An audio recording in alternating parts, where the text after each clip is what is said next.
Thank you to Vice President Pence. He's a good guy. We've done a great job together. And Merry Christmas, Michigan. Thank you, Michigan. What a victory we had in Michigan. What a victory. Was that one of the greats? Was that the greatest evening? But I'm thrilled to be here with thousands of hardworking patriots as we celebrate the miracle of Christmas, the greatness of America, and the glory of God. Thank you very much. And did you notice that everybody is saying Merry Christmas again? Did you notice? Saying Merry Christmas, huh? I remember when I first started this beautiful trip, this beautiful journey, I just said to the First Lady, you're so lucky I took you on this fantastic journey. It's so much fun. They want to impeach you. They want to do worse than that. By the way, it doesn't really feel like we're being impeached, do you? The country is doing better than ever before. We did nothing wrong. We did nothing wrong. And we have tremendous support in the Republican Party like we've never had before. Nobody's ever had this kind of support. But this sacred season, our country is thriving, and it's thriving truly like it has never happened before to the extent. What's happening now, and by the way, your state, because of us, not because of local government, but because of us, because of the job that we've done, because I understand she's not fixing those potholes. That's what the word is. It was all about roads, and they want to raise those gasoline taxes on you. We don't want to do that. But she's not fixing the potholes. But Michigan's had the best year it's ever had. Best year it's ever had. And that's because we have auto companies expanding and thriving, and they're coming in from Japan, and they're coming in from a lot of other places. Look what's happening. And you know, I don't know if you know this, but probably 10 years ago, I was honored. I was the Man of the Year by, I think, somebody, whoever. I was the Man of the Year in Michigan. Can you believe it? A long time. And that was long before I ever decided to do this. I was happy. I had a beautiful life. What the hell did I do this for? But look how we're doing. Do we love it? I love it. But anyway, I was the Man of the Year, and probably like close to 10 years ago, and I came to Michigan. He said, you're still the Man of the Year. Thank you. Who said that? Thank you. So I came in, and I remember the speech so well. I said, why are you allowing them to steal your car companies? Why are you allowing them to go to Mexico and to go from China, where they come in from China, they build them in China, they sell them into our country with no tax, and you lose your jobs, you lose your factories, the companies leave, and you get nothing. Why are they allowed? I asked that a long time ago, and we've stopped it. We've stopped it. You see that. And we just made the USMCA. We're getting rid of NAFTA, which I think is the worst trade deal ever. And it's very exciting. It's a great deal. It's a great deal. It's going to stop exactly what we were just talking about. It makes it very, very prohibitive. They can do it, but they got to pay a hell of a big price to do it. And history has proven that stops them. But we have a great USMCA that we negotiated with Mexico, with Canada. Now, from the standpoint of the farmers, you know what's going on. We had tremendous trade barriers in Canada. We had a tax on dairy products, 297% tariff. Nobody talked about it with Canada. And we had some really bad things with Mexico. We now have a wonderful deal. And if we didn't have a good deal, you know what I would have done? What? I would have put tariffs on both countries, and that would have been it. Right?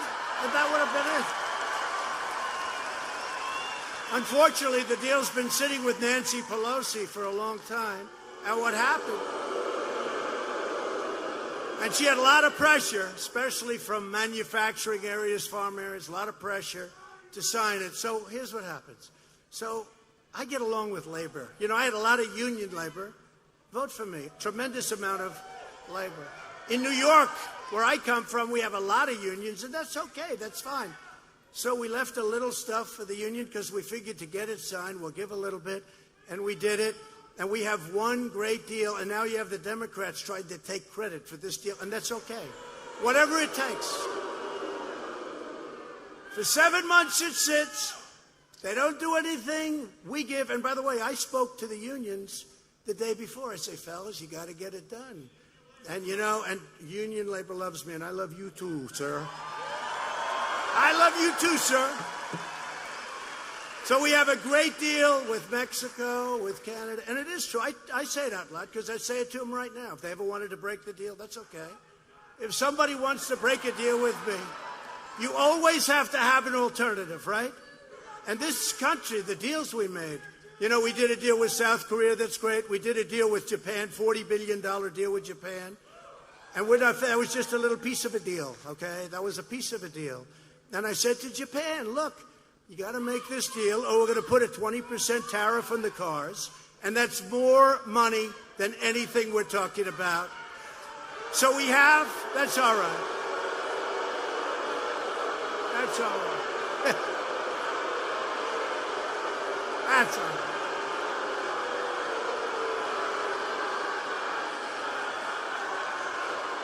That's all right.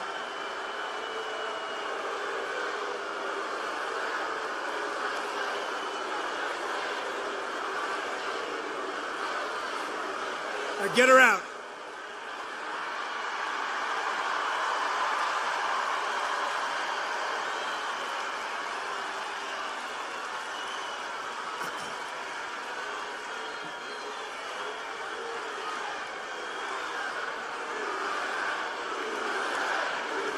Get her out of here.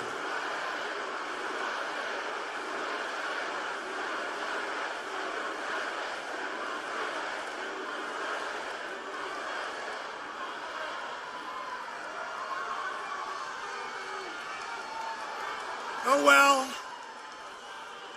you're about to hear the greatest speech you've ever heard, and that's going to be the publicity, because all the fake news back there will say, massive riot.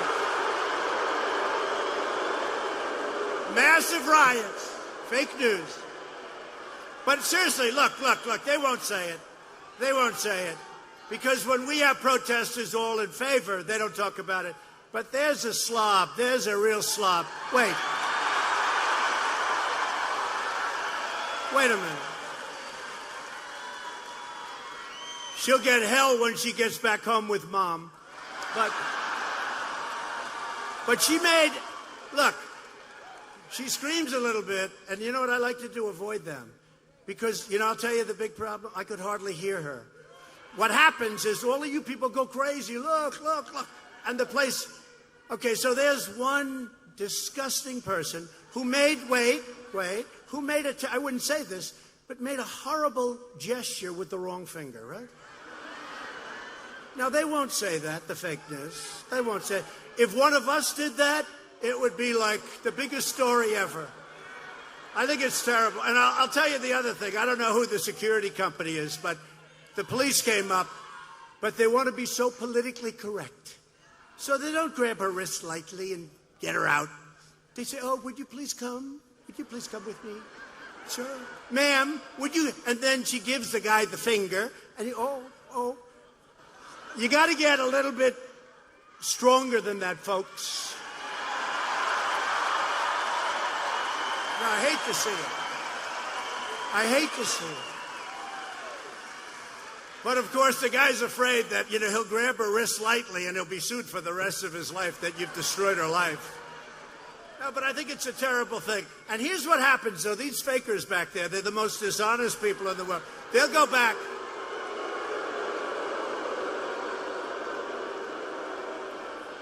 This is one person who made a horrible gesture only because the security man let her have so much time.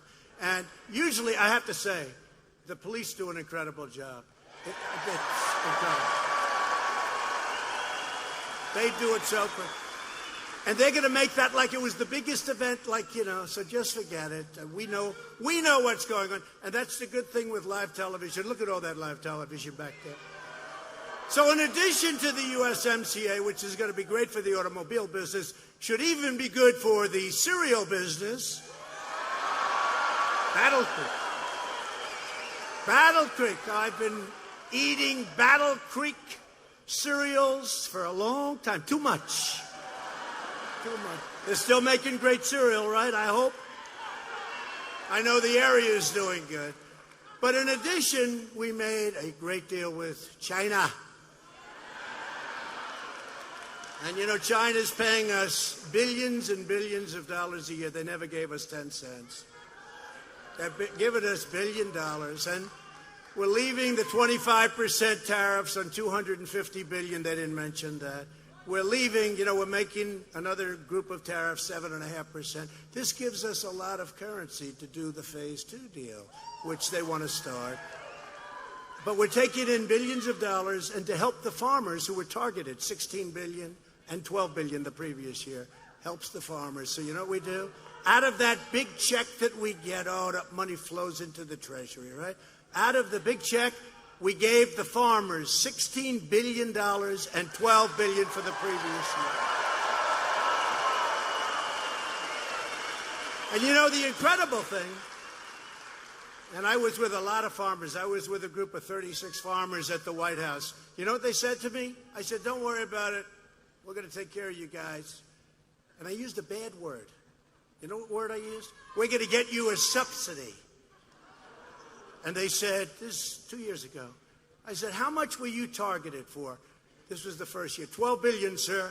The second year was 16. They were targeted. That's what they didn't get from China. So I said, it's all right, we're going to give you a subsidy of the same, and we're going to take it out of the tariffs, and we're going to have billions and billions of dollars left over. And they said, sir, we don't want money. We just want a level playing field. I've never seen that before. I've never seen that before. It's true. They just want to be able to have a level playing field. I thought, because, you know, I sit at a lot of those meetings, and whether it's countries or whether it's companies, everybody wants money. The farmers just wanted a level playing field. But we took good care of our farmers, that I can tell you. And we made the largest ever investment in our military, $738 billion, all made in the USA, right? All brand new. So we will have invested in our military since I'm here, which is less than 3 years. Our military, by the way, in all due respect to the previous two administrations, our military was depleted. It was depleted. It was in bad shape. We had fighter jets that were 35 years old. We had planes that were 60 years. You heard where the father flew them, the grandfather flew them, and now the young son comes in. We've got the best equipment in the world. Now, spent $2.5 trillion, made in the USA, $2.5 trillion.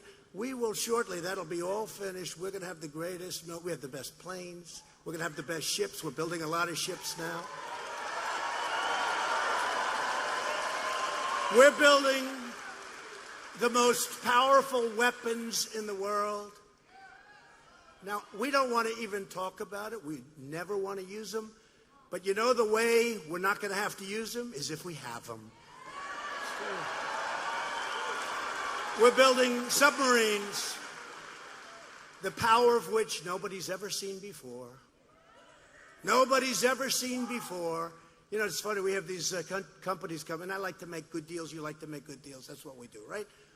So these really countries that come in, prime ministers, presidents, sometimes dictators, those we can't deal with too much. Sir, we'd like to buy a nuclear submarine. I say, no thanks. I turn them all down. You have no idea how many people, but we're building some of they're the most powerful weapons ever made by man or womankind. I say mankind and womankind. See, in the old days, I would say mankind. Now I say mankind, womankind. This way I don't get in trouble with our friends. But we have the most powerful in the world, and what we're doing is incredible. What we're doing with missiles, with rockets, with everything. And you know what? Again, we don't want to ever have to use it, but we will never have anything like what's mostly been built. We have the F-35. It's stealth. It's stealth. And I was at one of the areas where they're displaying it, and I went up to the pilots, and honestly, they're better looking than Tom Cruise, okay? Good movie. Good guy, too, by the way. The face is equal, maybe slightly better. The body's bigger and stronger. They can definitely, just like me now, they can definitely fight. They're the real deal. These guys are so good looking. I said, you could be a movie star. Go to Hollywood. No, sir, I like doing what I'm doing. So I said to these guys, you got to see, just like central casting, I said, fellas, how good is this plane? They said, sir, it's great. Why? Because the enemy can't see it. That helps. Stealth. It's actually called super stealth. So I said, you mean they can't see, so you shoot at them, but they can't? He said, they have no idea where we are, sir. I said, that sounds good to me. Nobody does it. Nobody can do it. We have the whole thing, and we've ordered a lot of those planes. We've ordered a lot of great stuff. And I won't tell you the story, but very early on, I thought we were going to have a problem someplace. And one of the generals came up to me and said, sir, don't go. Don't do it. Why? We don't have the ammunition. And I said two things. I never want to hear a president, right? We never want to have a president hear that again, nor do we want a president to have to go through the crap that we're going through right now. Those two things. But, you know, another thing we did, which to me is such an incredible thing to have done, it's such an honor. So our last U.S. Armed Forces, the last branch was the Air Force, right? That was many, many decades ago. We are now building, and we have now gotten funding for the 6th branch of the United States Armed Forces, the Space Force. The Space Force.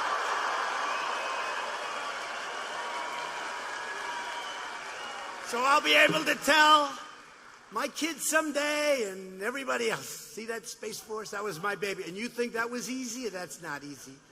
Because you have Democrats that do not like our military. They do not like our military. And we did something yesterday because for 3 years I would see people that run, incredible people, the heads of the historically black colleges and universities in the country. And every year they'd come in and they'd be looking for help. They needed help, and they do need help with it, and it's great.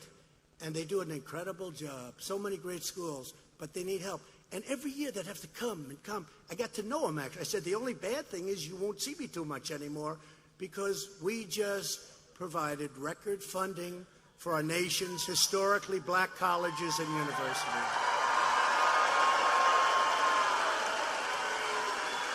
Right. And it's long-term. They're not going to have to come. So I said, look, you know, we could do it where we do it every year, or we'll do what we have. What do you want? They said, let us just have it. So we'll miss them, but they are great people. They've done an incredible job. And our extraordinary jobs boom, which created another 266,000 jobs last month. And then you add the undercount from the previous 2 months, you're close to 300,000 jobs. And, you know, they said, if you're a business watcher, which I am, I love watching business, but they said they were guessing could be 70,000, could be 80,000, maybe 90, maybe 110, somebody said. Then the number comes out, 266,000 with an adjustment.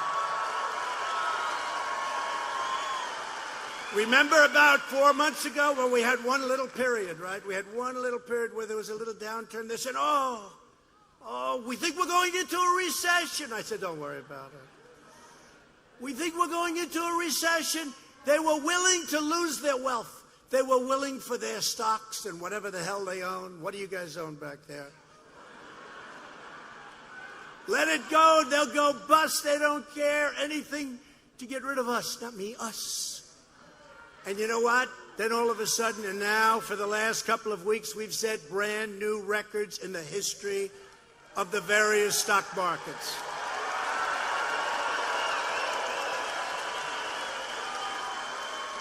So as of yesterday, we've had 133 record days in the stock market now, and that's in less than 3 years.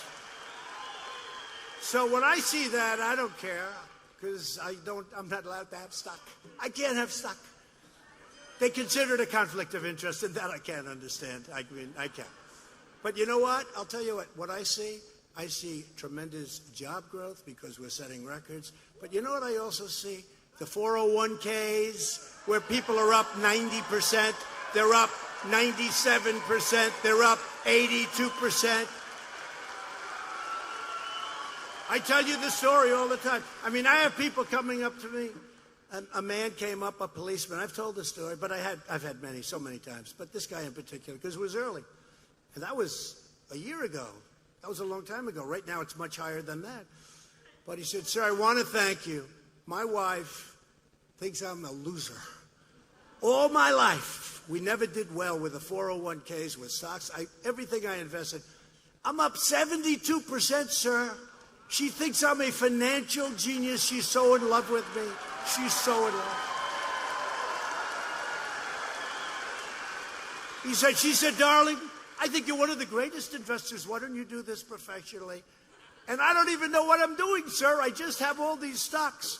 So I just want to tell you, I look at a 401k. Who has 401ks here, right? So that's what I see. I don't care about the rich ones. I care about everybody. I care about everybody, actually.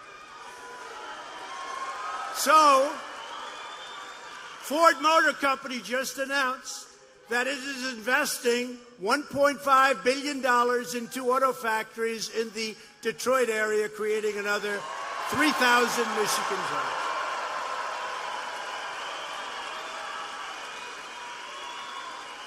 And that's on top of the many other investments we've gotten from Japanese companies, car companies, and other companies. But they're all coming in, and a lot of them are coming to Michigan. And I say, hey, go to Michigan. Sometimes they'll go south, and that's okay, whatever. I want them in this country. But ideally, I want to fill them up. We're doing so well in Michigan with the auto companies now. You're back. You're back. So you're back. Very proud of you. Very proud of you.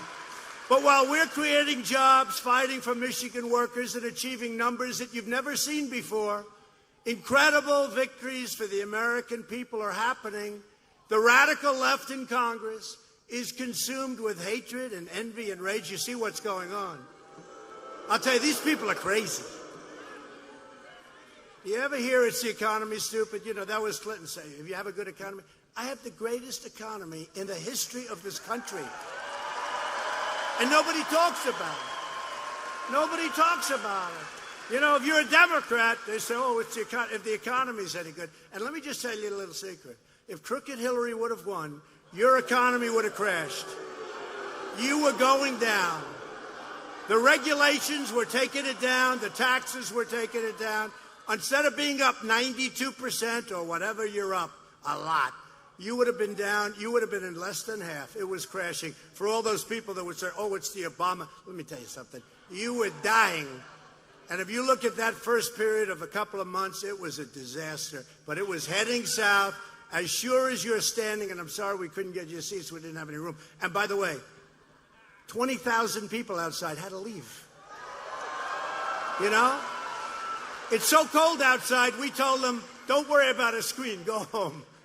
Go home and watch. But we had, this is about a 5,500 seat arena. And I said to my people, why so small? Are we spoiled? I watch these guys come in like Biden. He has a big rally and they get 93 people show up. No, it's true. I don't understand it.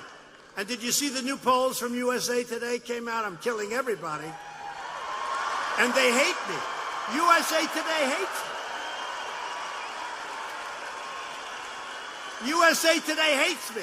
But there's a poll, we're beating everybody. But so Biden has this rally, like, you know, they got 200 seats. but only a small number of people. So you know what they do? They set up a round table. So think of these people. They come in, they think they're going to listen to a speech. They end up sitting on a round table discussing. They must have been happy, right?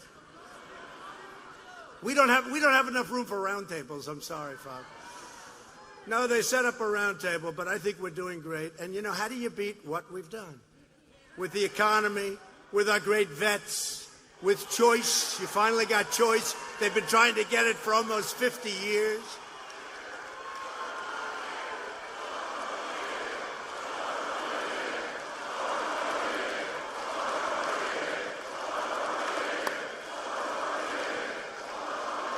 See, these people back here, your seat or stand is better, right? But you know what? They're going to be much more famous. Because the cameras can't see you, they can only see them. And you know, the other thing, the cameras, you ever notice, I go to these stadiums, 25, 30,000 people, they never show the crowd. You know why? Because they don't want to have... If Crazy Pocahontas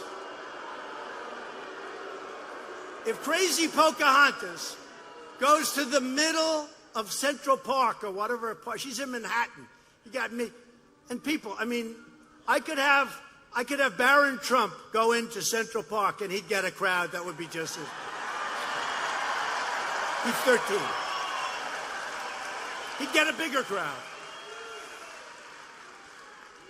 But if she has a crowd, oh, these crowds are so big. I've had crowds over the last couple of weeks. We went to different Pennsylvania, Florida. I mean, thousands and thousands of people can't get into these, you know, NBA arenas, right? Big arenas. And we set records at everyone because we use the floor. Thank you, I appreciate it. But we use the floor, right? The basketball court. So we set records at every arena. They never even mention the crowds. They never mention the crowds. It's sort of amazing. You know what? I don't think we've ever had an empty seat. From the time I came down the escalator, that's a long time ago, I don't think we've ever had an empty seat.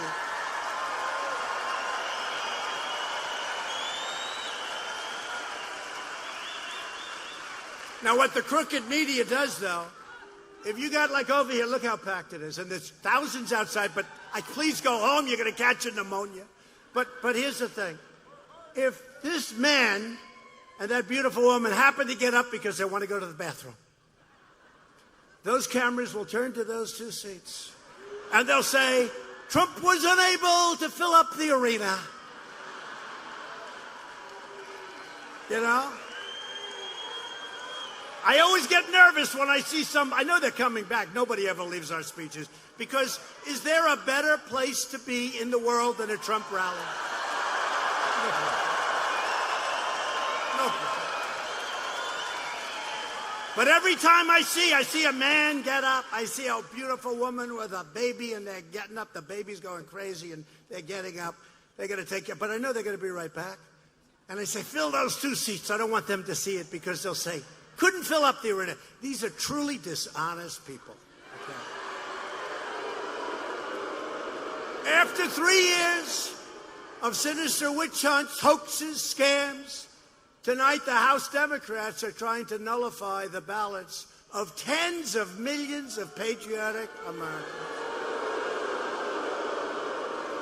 Capped off with one of the greatest election evenings in history. Was that the greatest? Remember when they all said, no, you can't win Michigan. You can't. And then I did one in Grand Rapids, right? Grand Rapids. And we had 32,000 people that night. It was 1 o'clock in the morning. That means it was election day when I started speaking. Hillary, Barack Obama, Michelle Obama, and Bill Clinton. They did an emergency trip. To Michigan at 6 o'clock. They got here at prime time. They started to speak. She had 500 people. I got here at 1 o'clock in the morning the next day, which is now election day. How many people were there? 32,000. 32,000 people outside, inside. It was the last speech in Michigan. And they said, well, sir, it's very hard to win Michigan. I said, why would it be hard? Here's the beautiful thing.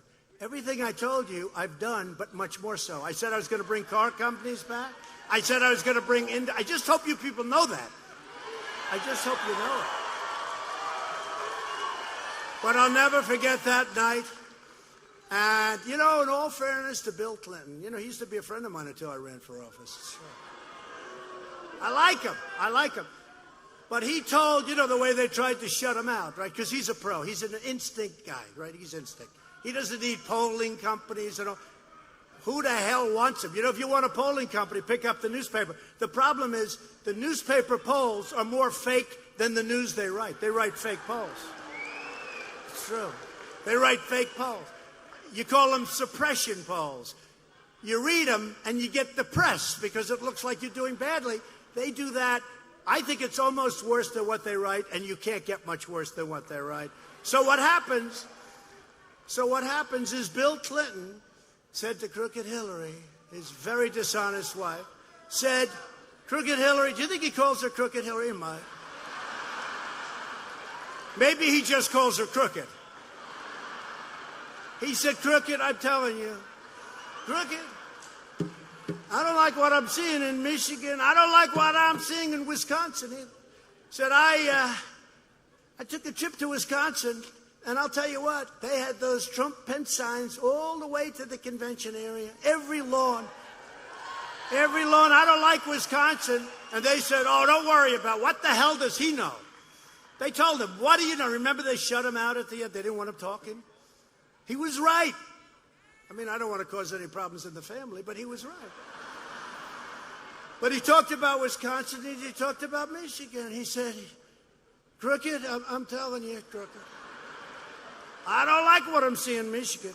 I was in Michigan, and I'm telling you, you had those damn signs. I saw some houses where they had 4 of them on one lawn and 2 of them on the car.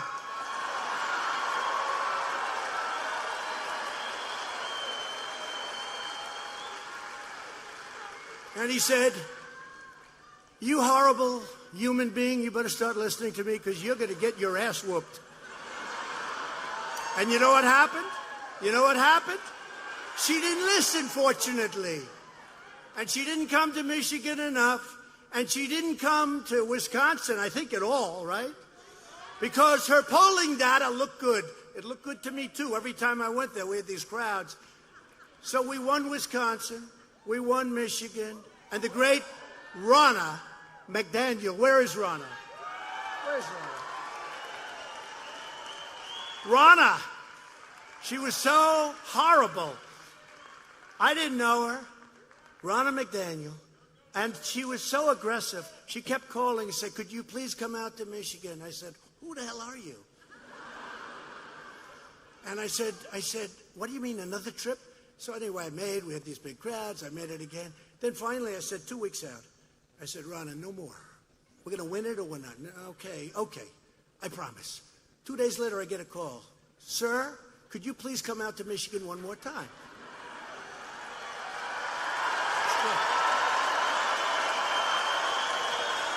So I said, she was the campaign chairman in Michigan. So I said, okay. And then I got the ultimate call. 6 o'clock in the evening for this final deal in Grand Rapids. Sir, could you come to Michigan tonight? And I thought I was just about finished. I went to a last great state. And I said, it's over. Now I sit back and I watch it. Let's see what happens, right? But she said, could you come to Michigan? I said, that is the most aggressive human being I've ever met. And we did it.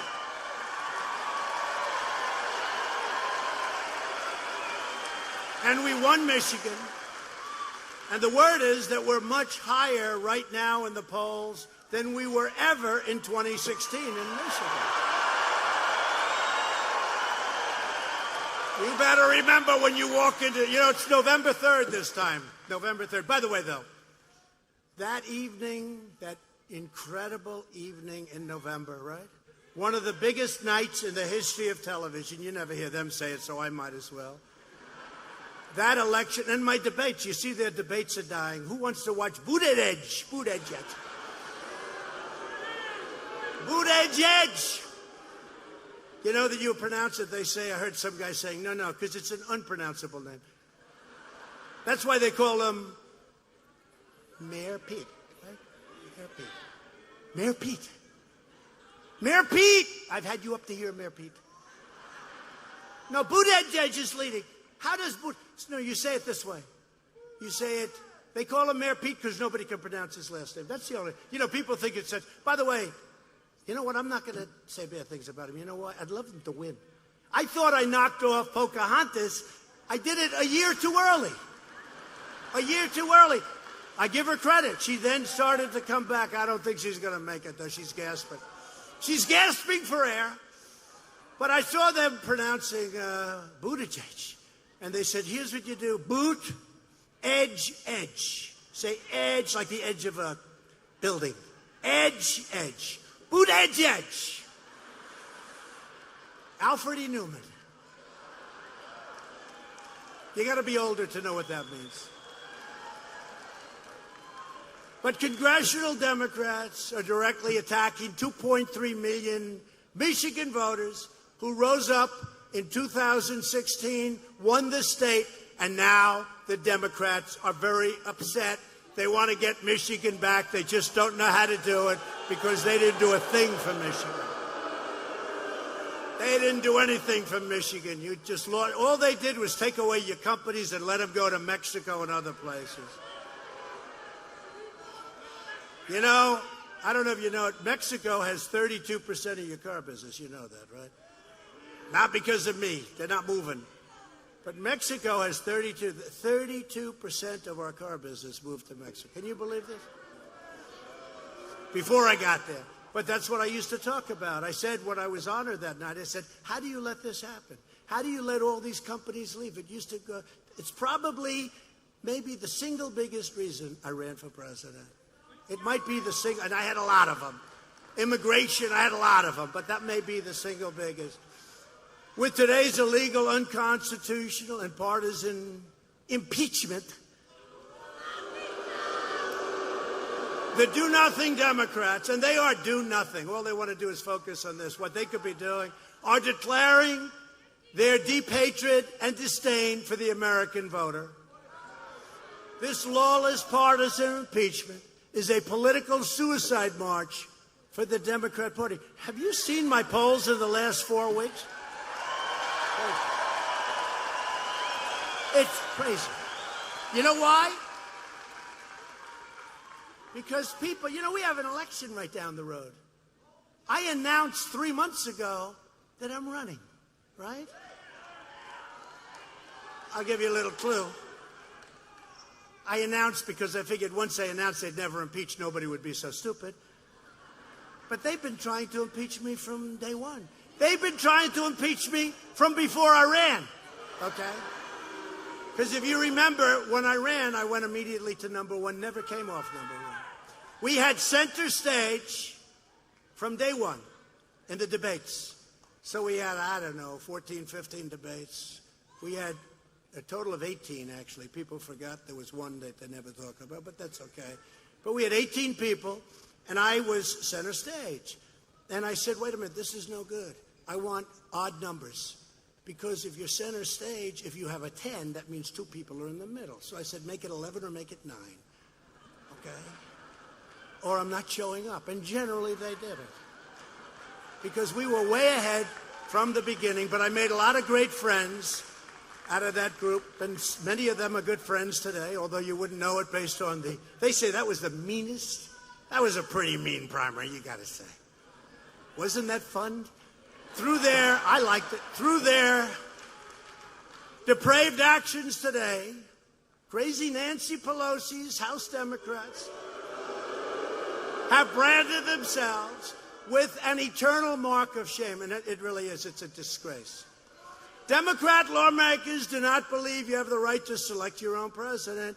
They think that the Washington swamp, which we believe it or not, it ain't easy because they got so much stacked, including these guys. You know what? These guys are a part of the Democrat Party. They are a part of it. You might as well call them Democrats.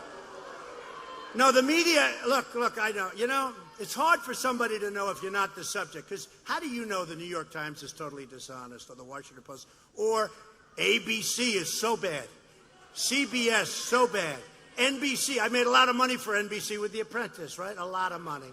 A lot. Plus, we had the #1 show a lot, and they had nothing in the top 10 except a thing called The Apprentice. And they treat me so bad. I brilliantly said, well, one group I know will treat me well. NBC. I call it Comcast. You know, it's owned by Comcast. They're just as bad as CNN, and they're just as bad as MSNBC. And by the way, CNN and MSNBC, their ratings are down the tubes. It's great. I love it. I love it. But they think the Washington swamp should be able to veto the results of an election. That's what they think. There's never been a time like this. Think of it. You have the greatest economy in the history of the world. Other countries come to see me, all of their leaders, and they say, sir, first thing, sir, congratulations on your economy. We're trying to do the same thing. Congratulations, sir. And these guys don't like talking about it. And if they do, they say, Obama did it. Oh, Obama. Obama. Remember, Obama said, you will never be president. He will never be president. Then remember, he said, I will consider it a personal affront if you allow him to be president. And then I became president. He wasn't so happy. And in all fairness, he campaigned harder than crooked Hillary because he had more strength. I mean, I go to these places, you know, Secret Service. They take me. I haven't seen a lobby in 3 years. I go through basements. I pass compactor plants. I know more about compactors from this job. I don't see lobbies. I say, fellas, you think you could ever maybe take me through a lobby? No, sir. But I'll tell you what, I go upstairs, downstairs, all around. They're taking me up 3 flights, go down 1. I said, are we almost there? Yes, sir, another 4 flights. And I say, you think Hillary could do this? I don't think so. They'd bring her back home. She wants to go to sleep. And now I hear she wants to run again. Wouldn't that be great? Oh.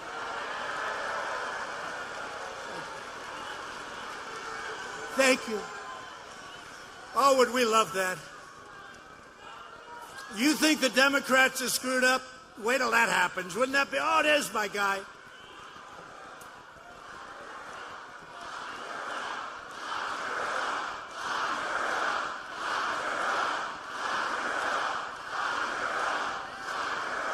Well, look, based on the FBI report, you just saw what happened with the IG where they came out with the FBI. Based on that, you know what? I never stopped you, but now think of what they did. Think of what they did. Think of how dishonest it all was. They shouldn't even be allowed to have an impeachment because it was based on dishonesty. It was based on illegality. She went out. And they paid for a fake dossier. They gave money to foreigners to write a fake dossier, totally disproven, totally fake. The FBI then took that fake dossier and they used it in the FISA court to get approval to spy on my campaign. And if we were Democrats, they would have been in jail 2 years ago. It's a disgrace. Think of what they did. So they used this fake dossier, and they brought it before this big deal court. It's a big deal, the FISA court. And they said this stuff, and they lied about it. Because Comey, who's another beauty, did I do a great job when I fired his ass? What a great job. Oh, no, they had bad plans. No, I did a great thing. That was like throwing a rock at a hornet's nest. Did that place explode? And then we learned about Lisa Page and her wonderful lover, Peter Strzok. I love you, Lisa. I love you more than anybody in the world. I love you more than anybody in the world. Causes problems with the wife, but we won't talk about that. Those tapes didn't work well. Now, how about those statements, right? And then they say, in all fairness, I really like the report, but how does the Inspector General say Because don't forget, he was appointed by Obama. So I'm not knocking him because he gave us a lot of nuggets, but we had a lot of those nuggets. How does the Inspector General say, you have these horrible, he's going to lose, isn't he? He's going to lose. Or she's going to win 100 million. Do you see all the zeros? It was like, I'm looking, I think it's 100. He's going to lose 100-1, isn't he, Peter? I love you so much, Peter. I've never loved anyone like you. He's going to lose 100 million to 1, Peter, right? That's right. He's going to lose 100 million to 1. But there's no bias. How about the insurance policy? To me, the greatest. Just in case she loses, we have an insurance policy. We're in the insurance policy right now, folks. We've been in it for 3 years. That's what they meant. I mean, the insurance policy is on an artificial respirator because we're doing awfully well. And I'll tell you something. Rush Limbaugh said it. Sean Hannity said it. Laura Ingraham said it. Tucker said it. Ainsley said it. But a lot of people have said it. They said there's nobody in the world that could have handled that stuff that happened and still created one of the greatest economies and done more than any other president ever before in the first 3 years. I understand that. I understand that, but it's my life. Very unfair to my family. I have to say this. Very, very unfair to my family.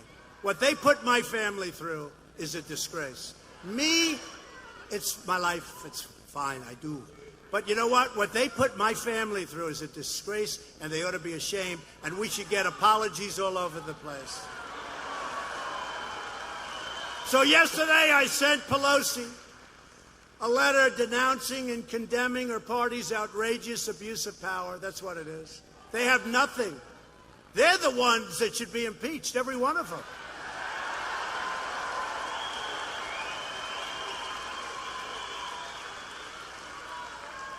I mean, you got this guy Schiff.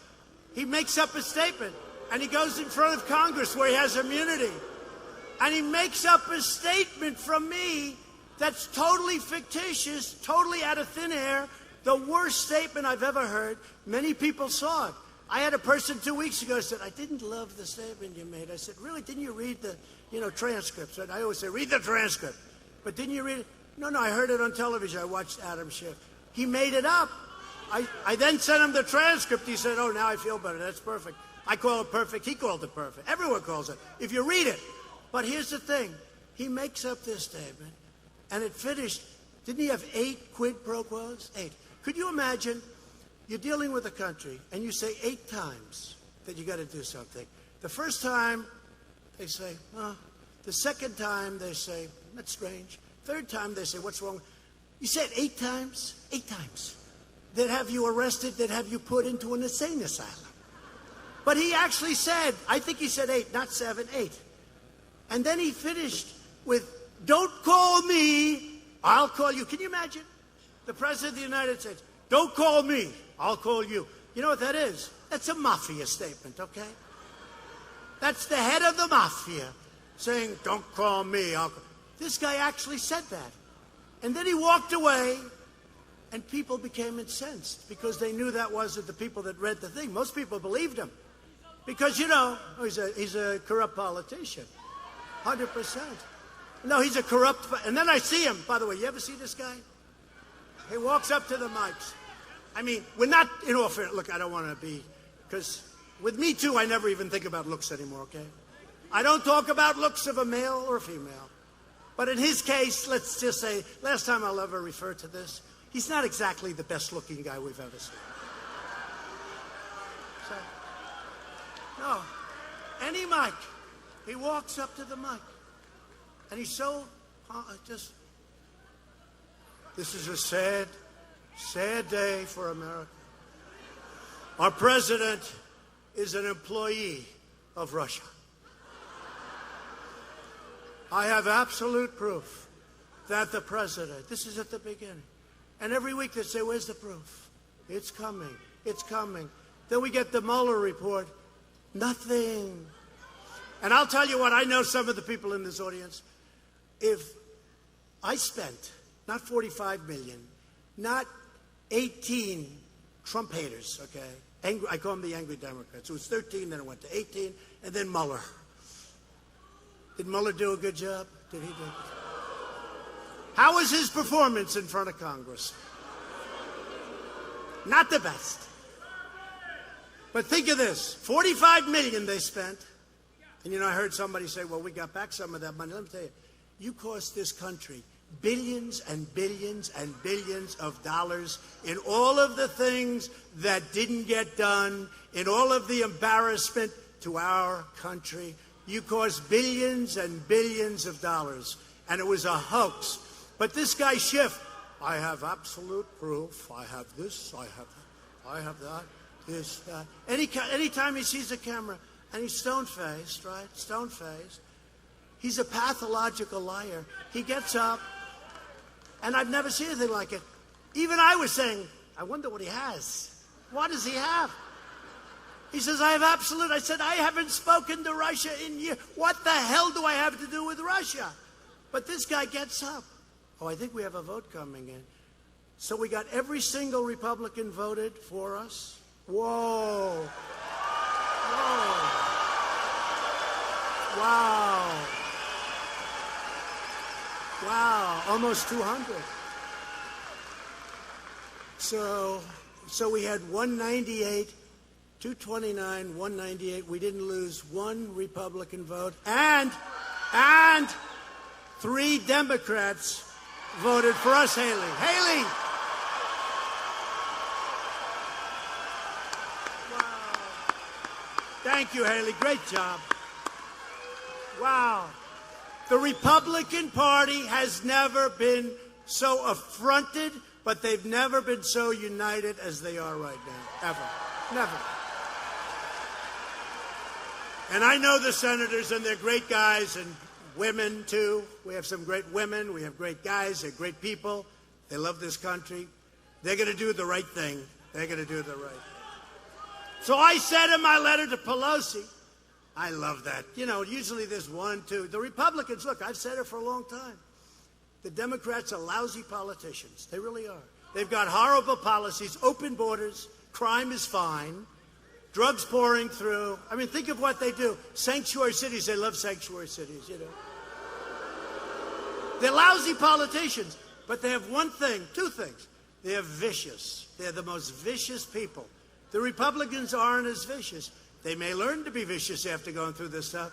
But the other thing, the Democrats always stick together. Now think of it. 3 Democrats went over to our side. No Republicans. It's unheard of.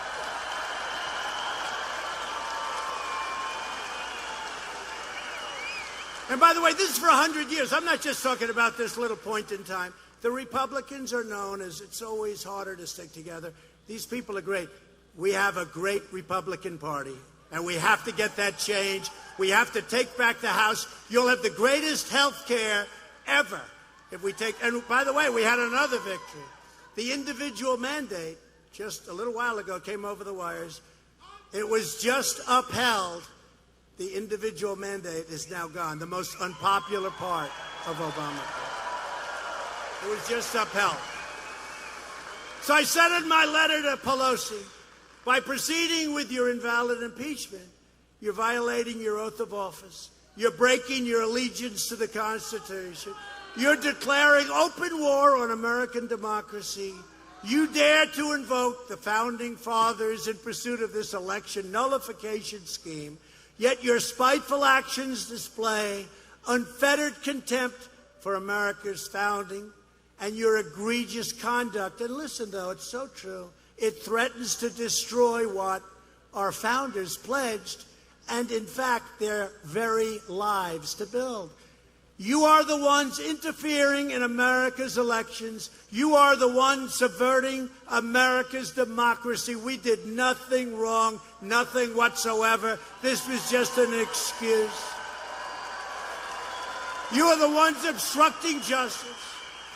You are the ones bringing pain and suffering to our republic for your own selfish, personal, political, and partisan gain. They're bringing pain The work we could be doing on lowering drug prices, on getting rid of these horrible, horrible situations. You know, in the border, the woman is okay. Is she okay?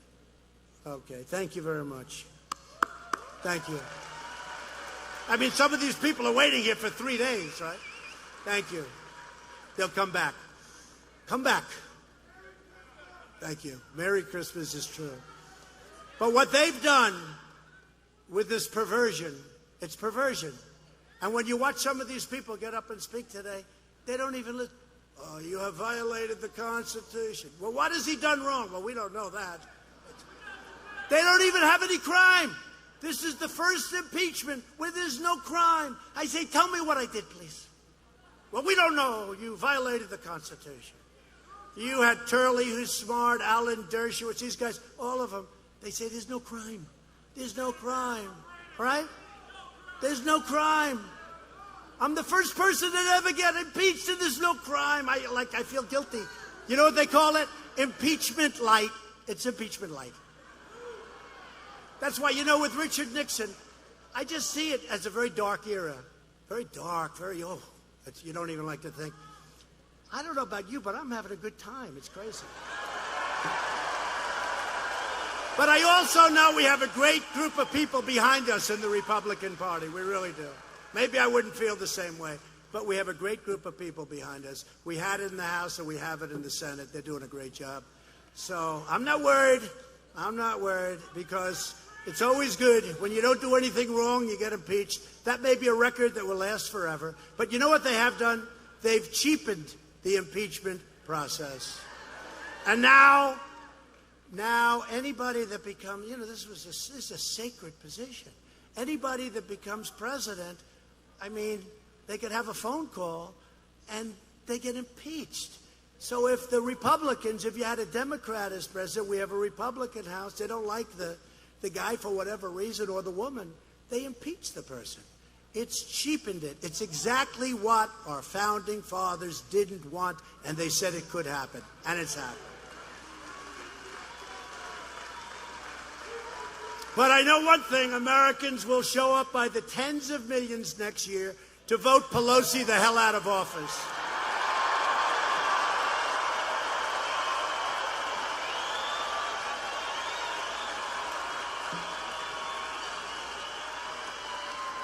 But it's so disappointing.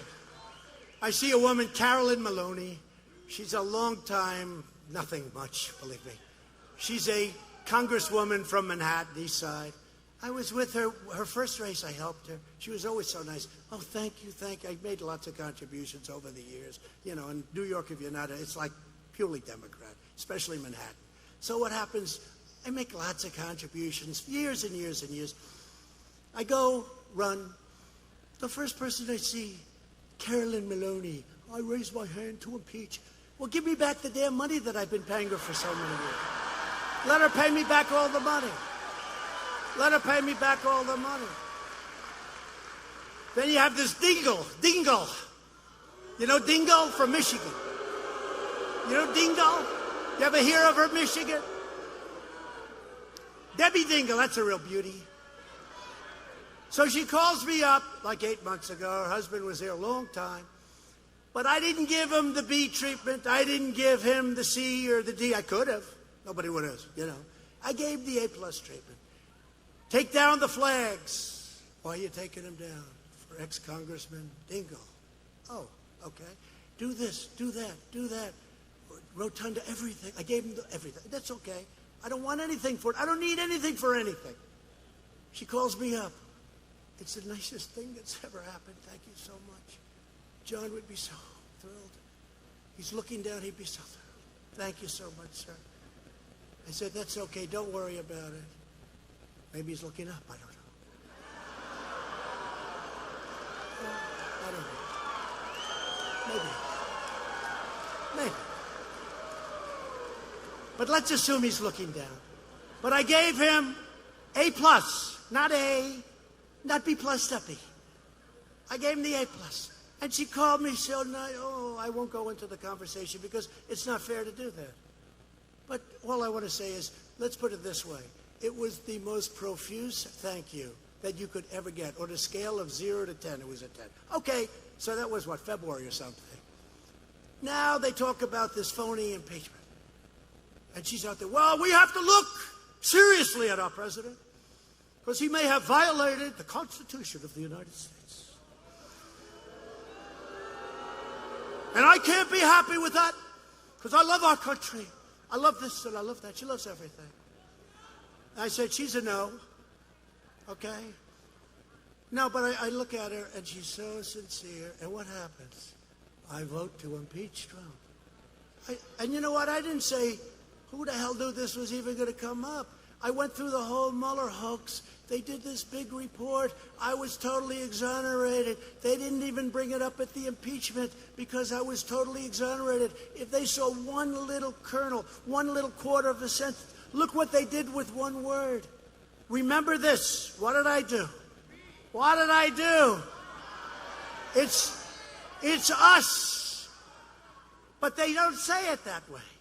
They say I. They read it totally different. You know, Schiff and his band of thieves. They read it. Now I say basically, very simple. Do us a favor. Our country. Do us. Do us. Not me. Our country. And then, what do I say? I say, the United States Attorney General of the United States could speak to you, would be great. Okay? Because it's known for major corruption. In fact, the new leader of Ukraine got in on a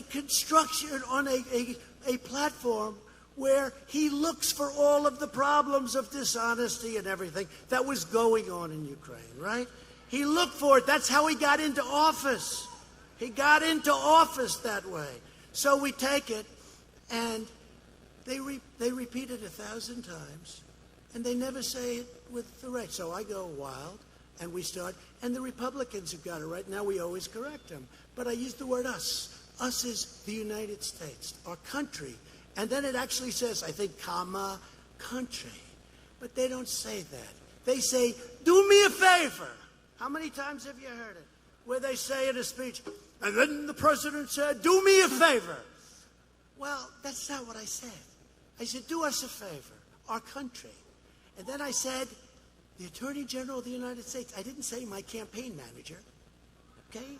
I said the attorney. And these people want to impeach the President of the United States for that? Oh! And then what happened, right? Then what happened?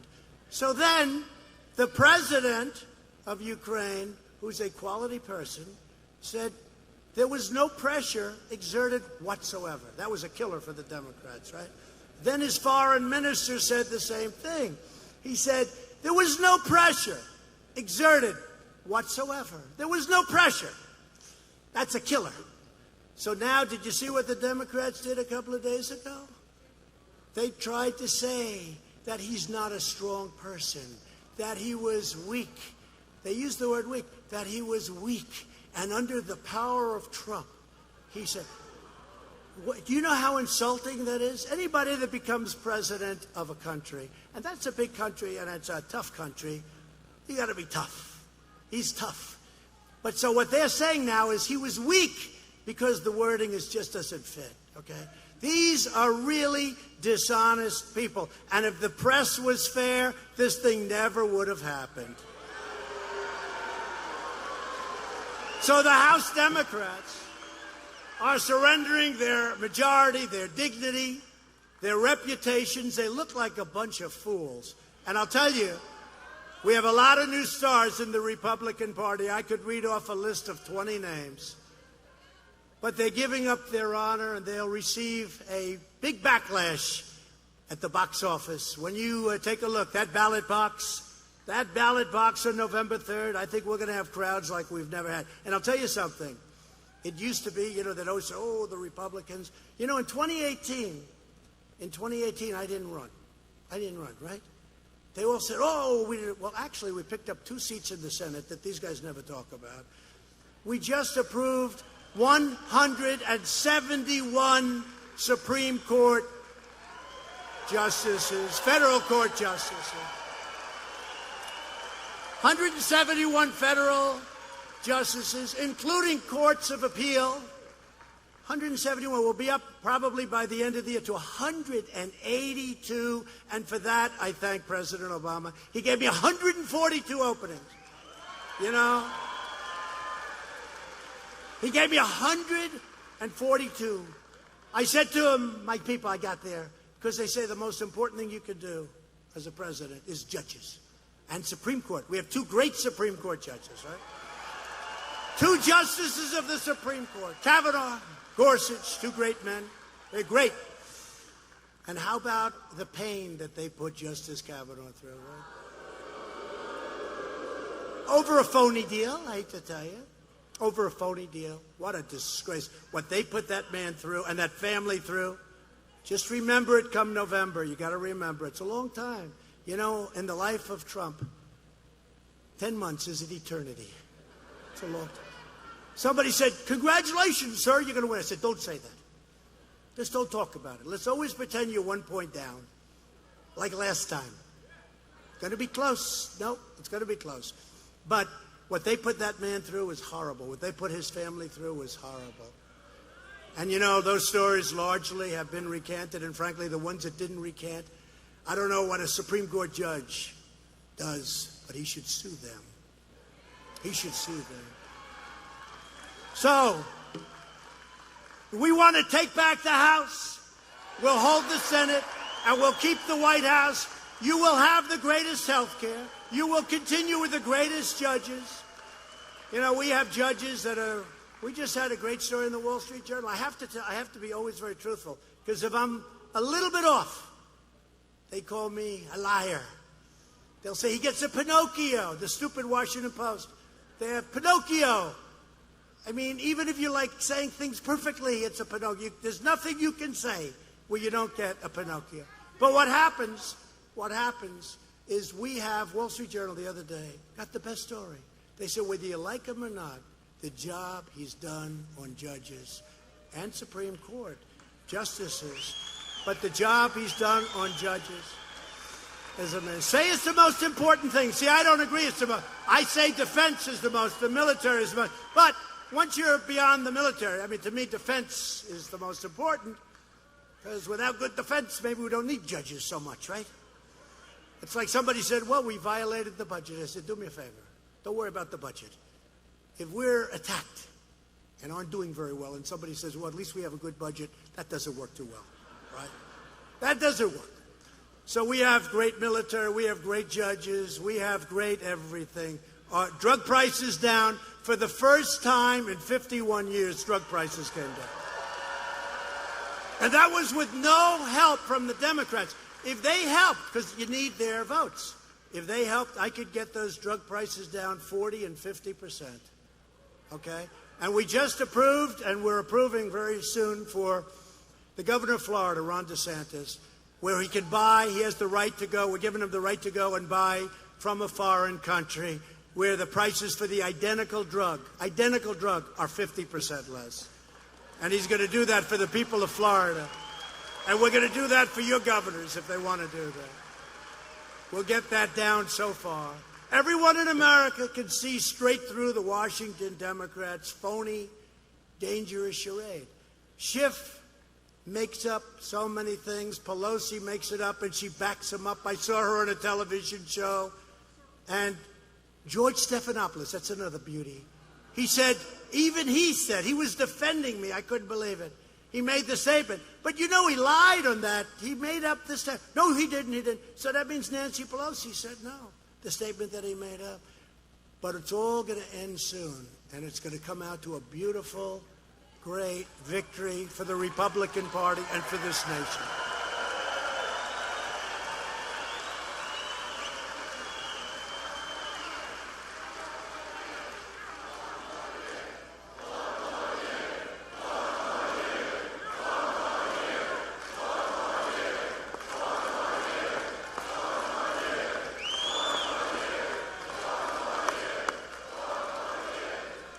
Thank you very much.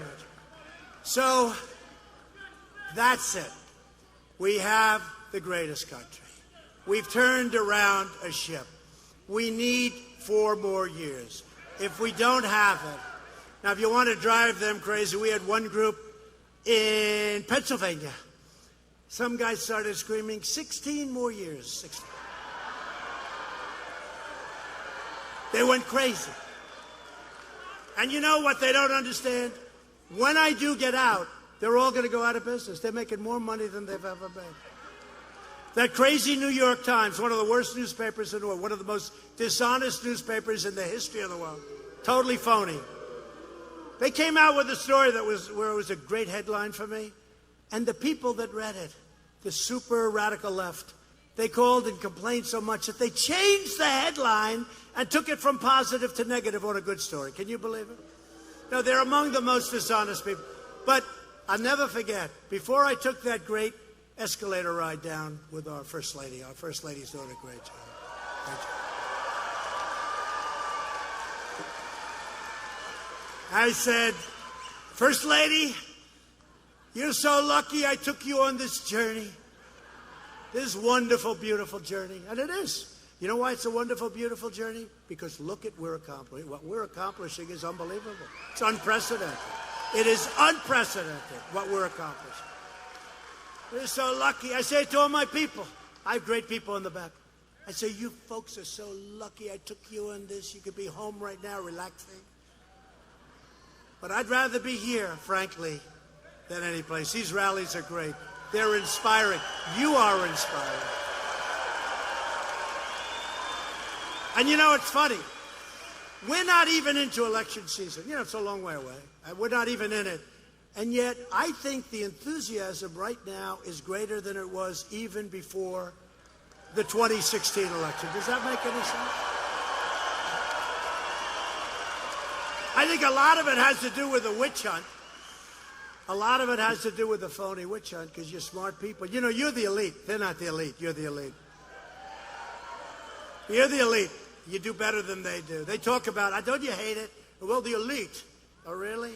I went to better schools. Many of you went to better schools. We won't talk about homes, even though your homes are nicer. We won't talk about jobs. You see the jobs reports. You see what's happening. Do you see where wages are going up? You know, when I first started, when I was here, one of my first speeches, I was talking that people made more money. That was 4 years ago, so it was 20 years before that. That's 24, 25 years ago. They made more money 24 years ago than they were making when I got elected president. And they worked one job versus 2 or 3 jobs. Now it's going up beautifully, and we want that. The salaries. And you know, the number one group of people that are going up is the blue-collar worker. It's percentage the best.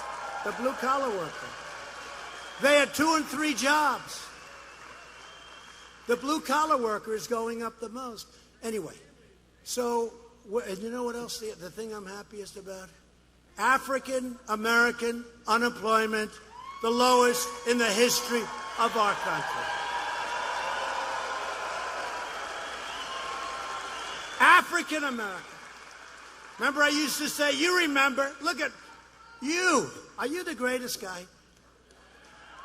Everyone thinks, do I pay? I'm telling you, I have a group of African-American guys and gals, by the way, that follow me around, and they think I pay them, and I don't. I love them. They love me. They come. How many rallies have you come to? A lot. They're great people, just great. Thank you.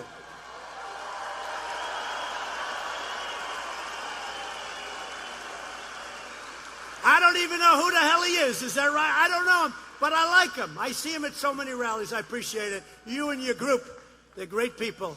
Thank you. So you're obviously doing well if you can travel around like that, right? He knows.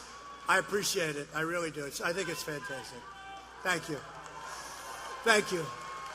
But think of this. African-American unemployment is the lowest it's ever been in the history of our country. Their poverty levels at a horrible poverty level in the negative sense. Now their poverty levels are the best they've ever been in the history of our country. Same with Hispanic Americans. The best unemployment numbers and employment numbers. And the same with Asians. The best unemployment. And women, I'm sorry, 71 years. Best in 71 years.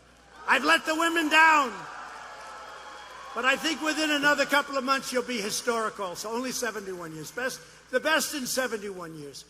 But what we're doing has been an incredible thing. It's an incredible thing. And when I'm on the debate stage with one of these characters, and they try and say negative stuff, and I'll just say, well, here's the story. In the history of our country, this group's doing the best, and that group's doing the best, and the women are doing the best, and everybody's doing, and frankly, you know what it is? The whole country's doing the best, okay? The whole country's doing the best.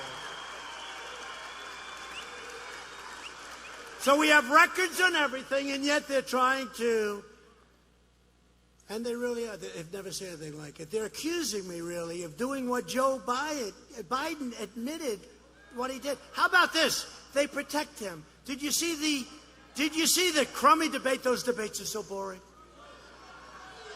They're dying in the ratings. They're dying. They're dying. While it's totally unsupported. What's unsupported? He's on tape saying that he's holding back $1 billion from Ukraine unless you change the prosecutor. While there's, how about that question? I won't say who answered because, you know, I actually used to like the guy. He was a nice guy to me, but now I don't like him so much, but that's okay. But he goes, well, it's totally unsubstantiated. And while we beg your mercy that we're asking you even to bring up this question. But President Trump said you refused to give $1 billion of taxpayer money to Ukraine unless they get the prosecutor to stop looking at your son and your son's company. And Sleepy Joe gives a sleepy answer. And that's the end of it. That's it. And then whenever I bring it up, do you ever notice they always use, well, these charges are totally unsubstantiated. He's on tape.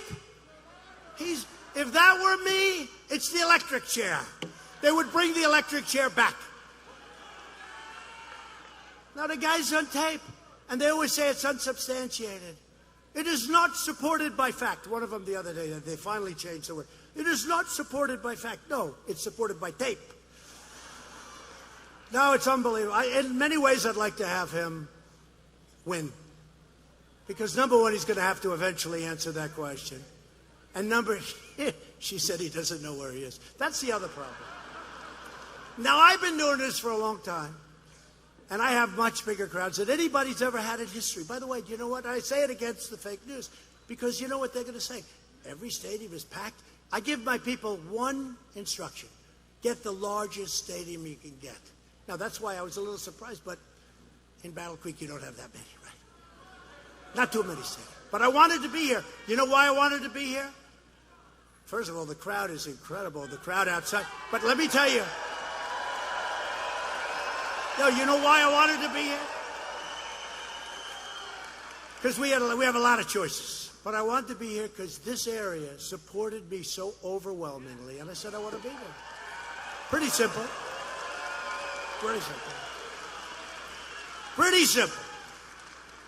I wanted to be here for that reason, and I just want to say thank you, because I'll tell you what, you came in. I don't know, I didn't get 100%, but we got a damn good percentage, right? We got a damn good percentage. So it's really thrilling to be here. But we're joined tonight by many terrific Republican leaders. Your Michigan House Speaker, Lee Chatfield. Where's Lee? Lee, come up if you want. Come on, what the hell? We have nothing else to do. Should we get him up? Yes. Come up, Lee. Come up, Lee. Get up here. Come on up, Lee. Republican Party Chairwoman Ronna McDaniel, who I spoke to. And the bottom line on the end of her story. So when I won, I said, who's going to head up the RNC? I said, I got to get that woman from Michigan. Remember, they were all saying you can't win Michigan. Now we're going to win it by so much. You better remember all those. Every time a car plant opens, please think about Trump. Come on up here, Lee. Michigan GOP Chairwoman Laura Cox. Hate to tell you, but all your congressmen are, you know where they are right now. Your congressmen, all of your congresspeople, men, wonderful people, they're in a place called Congress right now. They're doing an unbelievable job of supporting your president and supporting you. So they had a choice. Sir, should we leave and be there? I said, don't leave. Stay right where you are. That's why we got that vote. That's our vote, right, Lee? The chairman of the Women's Workers and Workers for Trump and a proud union auto worker, Terry Bowman, who's been so terrific. Thank you, Terry. Come on up. And while Democrats are obsessed with impeachment, we're focused on jobs, jobs, jobs. This group, local leaders, and all you Washington folks, they're right where they have to be in Washington tonight. Thank you.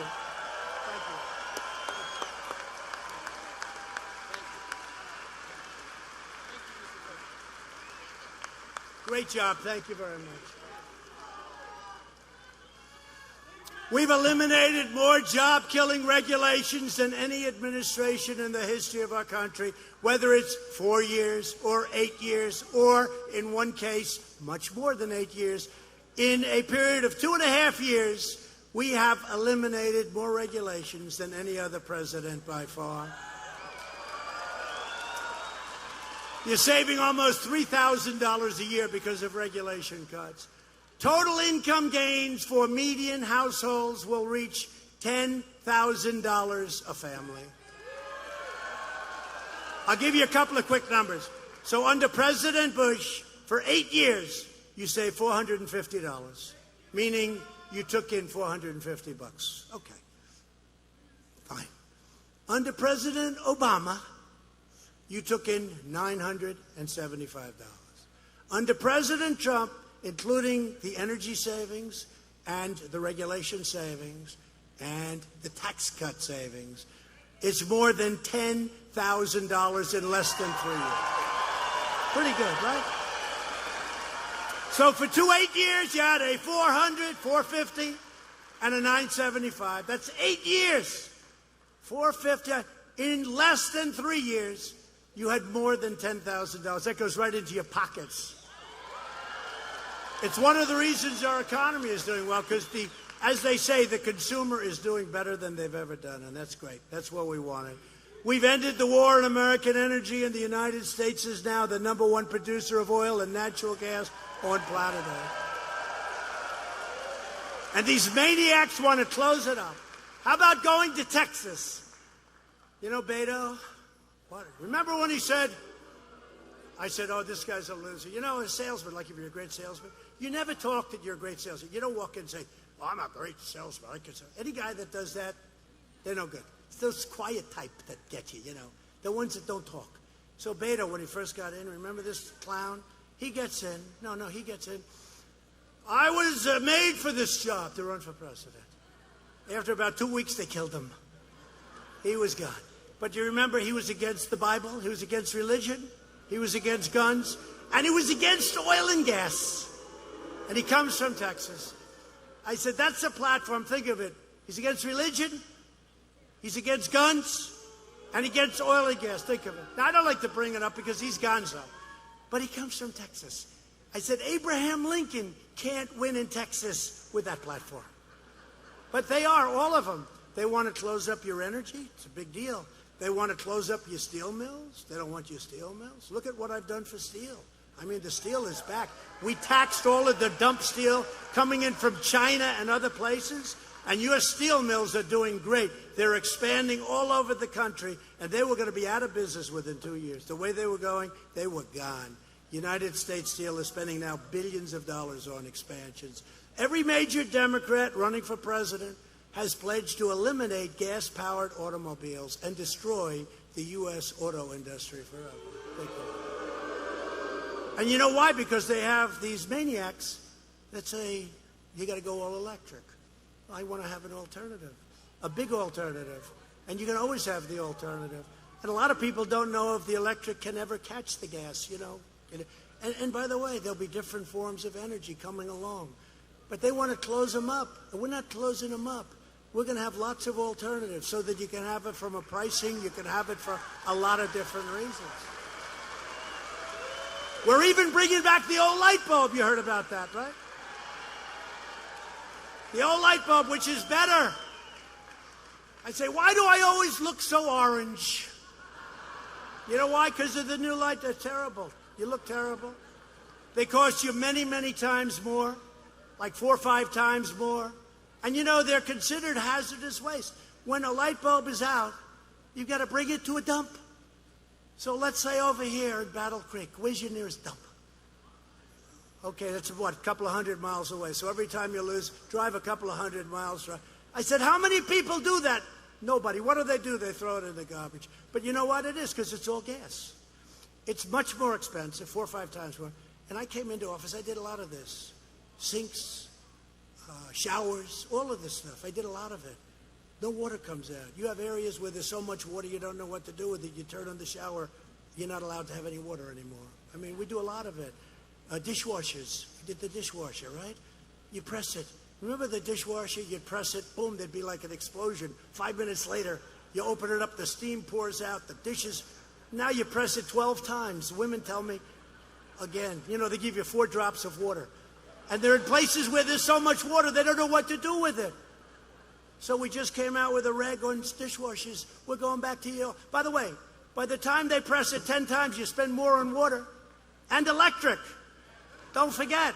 The whole thing is worse because you're spending all that money on electric. So we're bringing back standards that are great and better machinery, but you can have the water again. Right?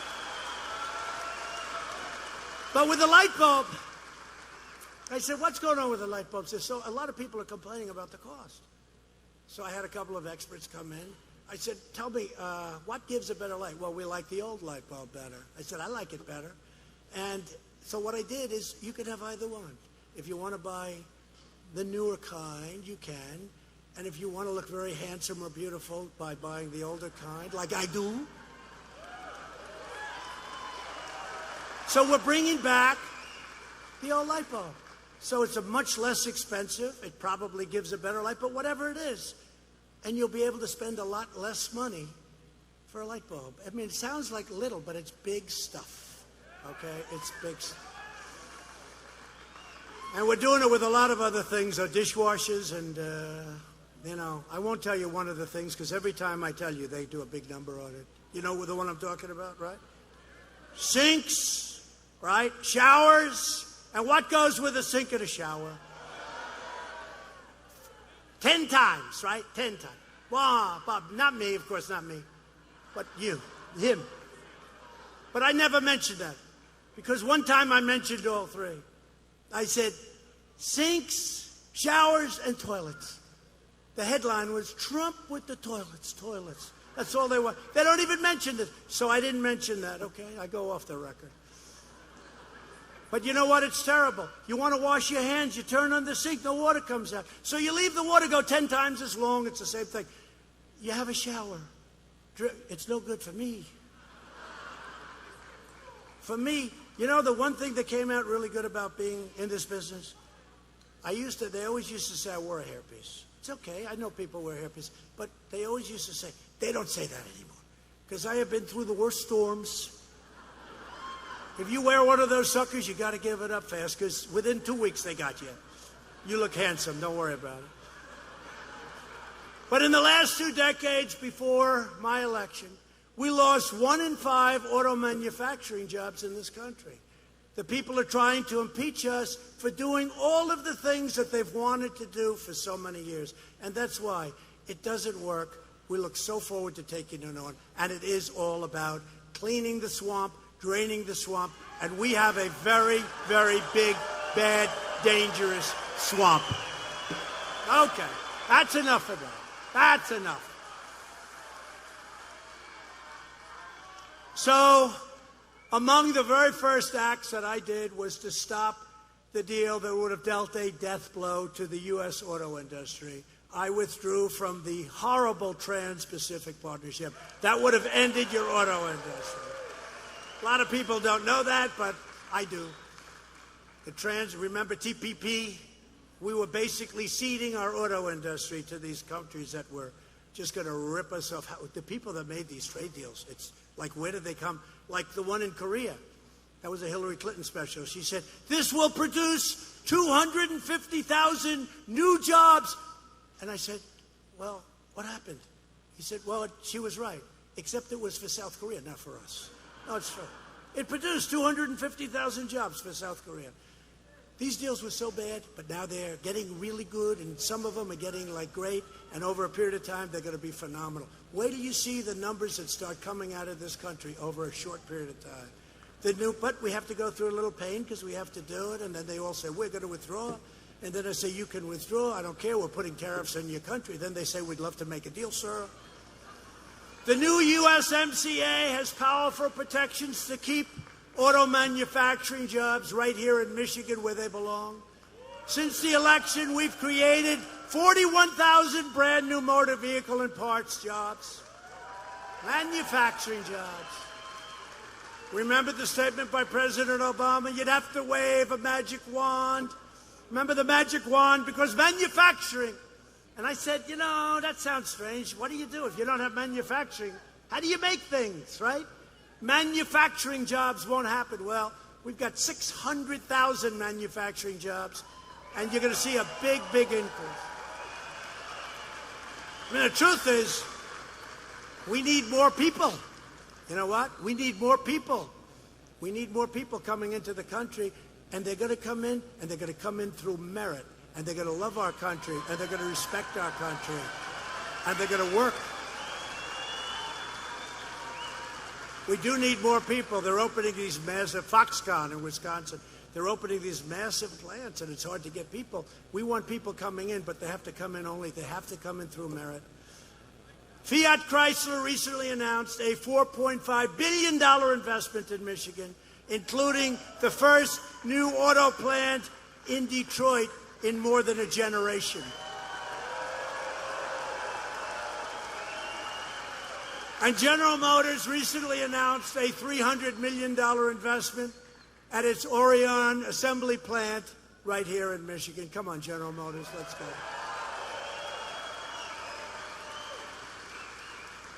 General Motors gave us a little hard time with one building. Wasn't happy about that. It was the only building I had a problem with in the whole car industry, right? Right? You know the one I'm talking about. I didn't like that. Anyway, but they're spending money, you know. What can I tell you? But these companies are coming in. A lot of the foreign companies are coming because they have to. I say you have to, or we're not trading with you anymore. Because we had such big deficits with these countries. With Japan, we had a $68 billion deficit. I said, Shinzo, he's great, Prime Minister of Japan. But he said, but nobody has ever asked us to do this. I said, I'm asking you. And they're building many, many plants. They're building many plants now in the United States, the Japanese. After years of rebuilding foreign nations, we are finally rebuilding our nation. Is that okay?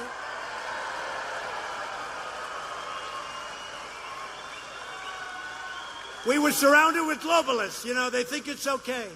You open a plant in some country that you never heard of, they make your product, they send it. In the meantime, they close all their factories here. We're not doing that anymore. Those are globalists. They think it's wonderful to have deficits. I don't.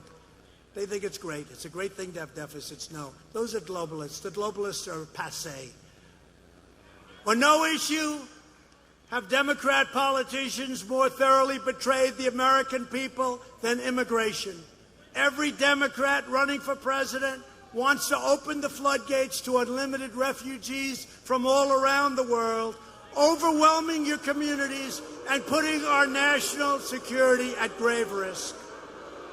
My administration has taken bold action to reduce the influx of refugees, and we are making sure local communities like yours have a much greater say about who gets admitted into your own neighborhoods. Some of these stories are so sad. Some of the stories are so sad. When it comes to setting immigration policy, we always remember this sacred truth. Our first duty and our one true allegiance is to you, the American people, before anybody else. We must care for our own citizens first. Democrat immigration policies are resulting in brutal assaults and wicked murders against innocent Americans. I don't know if you even know what's happening. It's terrible. And we've moved out thousands and thousands of MS-13 thugs out of our country. And we have agreements now with Guatemala, Honduras, El Salvador. You know, they didn't used to take them back. If we had a murderer, and we said, get him the hell out. You know, we don't really want him in our prisons and take care of him for 50, 60 years. We want to bring him back. They wouldn't take him. The planes used to go around and around. Don't land! Don't land! With us, they land.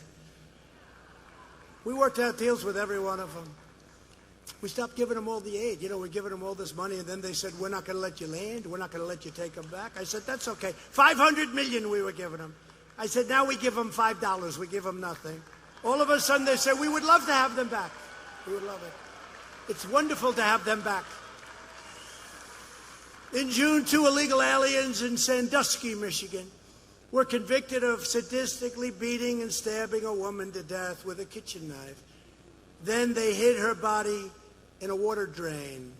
A criminal alien with 2 previous deportations was just arrested in Michigan and convicted of brutally beating and strangling to death a single mother of 5 young children. It's happening all the time. Far-left politicians support deadly sanctuary cities which deliberately release dangerous, violent criminal aliens out of the jails and directly onto your streets. You know, we had a great election in North Carolina recently. 2 great congressmen got elected. You don't hear about it. When they win, you don't ever hear about it. Just a few months ago. 2 great people. And they got elected. And they got elected because I went at the end and said, you don't talk about the fact that you have sanctuary cities. And they had some horrible crimes happening from those sanctuary cities. As soon as I mentioned that, boom, they went up like rocket ships and they won their elections. And it was great. Great thing. These sanctuary cities are a disaster. And let me tell you, the people of California, they don't like sanctuary cities either. They're stuck with them because they have crazy politicians. Earlier this year, authorities in the sanctuary jurisdiction of Kent County, Michigan, anybody know Kent County? Released an illegal alien charged with assault with intent to murder after he repeatedly and viciously stabbed a man in the head with a broken bottle. They let him go to roam free in Michigan communities. If you want to end sanctuary cities in Michigan, if you want to protect your families from criminal aliens, if you want to have a safe life, frankly, it's so crazy what they're doing. You wouldn't even believe it. You have only one choice in 2020. You must vote Republican.